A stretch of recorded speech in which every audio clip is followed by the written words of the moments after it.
Age difference.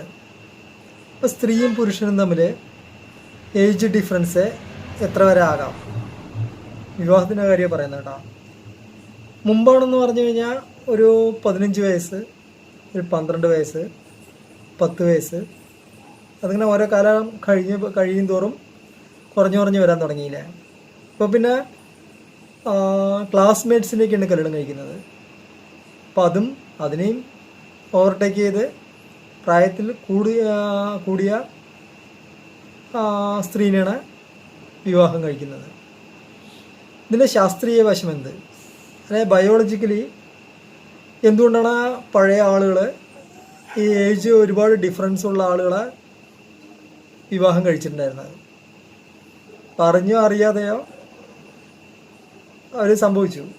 അതിൽ ശരിക്കും പറയുന്നത് ഈ ബയോളജിക്കലി സ്ത്രീക്ക് പെട്ടെന്ന് തന്നെ ചുളി വരും, ശരീരം ചുളിയും, സ്കിന്ന്.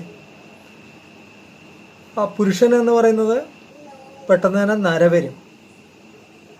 ശ്രദ്ധിച്ചിട്ടുണ്ടാവും. ഇപ്പോൾ സ്ത്രീക്ക് എന്ന് പറയുന്നത് ഇപ്പോൾ എത്ര ഭംഗിയുള്ള സ്ത്രീ ആണെങ്കിലും ഒരു 40 വയസ്സ് കഴിഞ്ഞ വഴി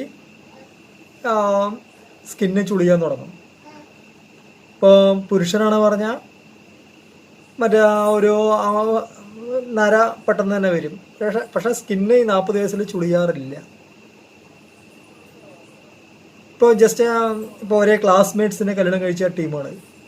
അവിടെ എന്താണ് സംഭവിക്കുന്നത്? ഇവിടെ ഒരു 35 വയസ്സ് എന്ന് പറഞ്ഞു കഴിഞ്ഞാൽ സ്ത്രീ ഏകദേശം ചുളി വരാൻ തുടങ്ങിയിട്ടുണ്ടാവും.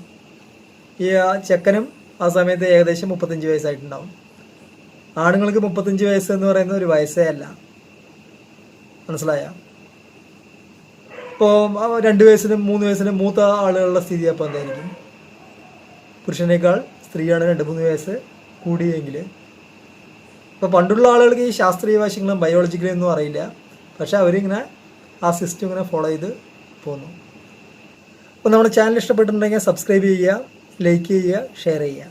ഓക്കെ, അടുത്ത ഒരു നല്ലൊരു വീഡിയോയുമായി വീണ്ടും കാണാം. ഓക്കെ.